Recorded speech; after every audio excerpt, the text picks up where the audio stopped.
Welcome to a Foxy Tech Tips tutorial on signing up to Roblox on mobile.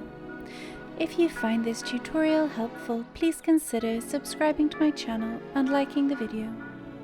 You can create a new account using the Roblox website, but since you are on mobile, it is easier to use the Roblox app. You should start by downloading the Roblox app from the Apple App Store or Google Play Store if you're on Android. Launch the Roblox app. On the first page, tap Sign Up. This is the Sign Up page.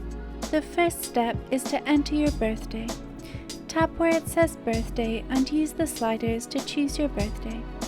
Once you're done, tap Accept.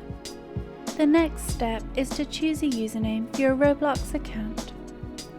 You won't be able to change your username after you've created the account, so choose wisely. There are already hundreds of millions of users on Roblox, so finding a unique username that isn't taken can be hard. If the username already exists, it will tell you underneath and the username box will turn red.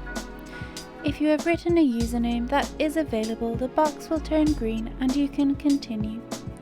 Be sure not to use your real name when picking a username. The next step is to choose a password. Don't choose an obvious or easy password. You can tap the I button to the right of the password if you want to see what you've written, to make sure you didn't make a mistake. Once you have finished choosing your password, you need to select a gender, male or female. Now all of those fields are completed, we can tap Sign Up. Your Roblox account will now be created. You can begin playing games right away, but it's a good idea to first add an email or phone number to your account. To do that, tap the three dots button at the bottom right of the screen.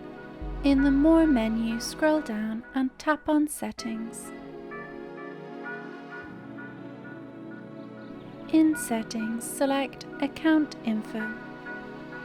Here you can connect your phone number or email. If you ever forget your password or can't log in to your account, having an email or phone connected will make it much easier to get back into your account. And that draws an end to this tutorial. Please like the video if you found it helpful, and subscribe to Foxy Tech Tips for more Roblox tips and tricks.